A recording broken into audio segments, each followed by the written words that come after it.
সন্দ্বীপ উপজেলায় অবৈধভাবে কৃষি জমি ও সরকারি খাত জমি থেকে মাটি কাটার বিরুদ্ধে কঠোর সতর্কতা জারি করেছে উপজেলা প্রশাসন।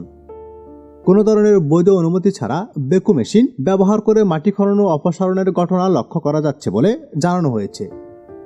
উপজেলা প্রশাসনের পক্ষ থেকে জানানো হয়, অবৈধভাবে টপ সয়েল উত্তোলনের ফলে কৃষি জমির উর্বরতা নষ্ট হচ্ছে, যা সরাসরি খাদ্য উৎপাদনের নেতিবাচক প্রভাব ফেলছে। পাশাপাশি সরকারি খাত জমি ক্ষতিগ্রস্ত হওয়ায় রাষ্ট্রীয় সম্পদের অপচয় ও অবৈধ দখল বাড়ছে।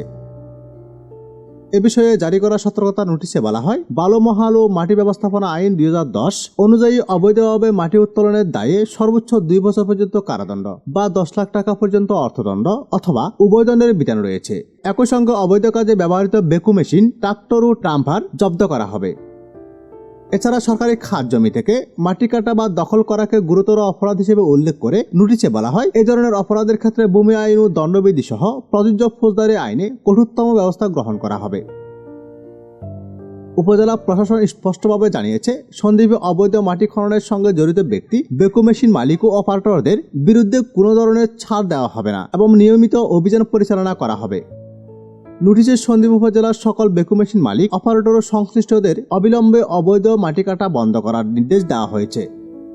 আদেশক্রমে মং চিংনু মার্মা, উপজেলা নির্বাহী অফিসার, সন্দ্বীপ।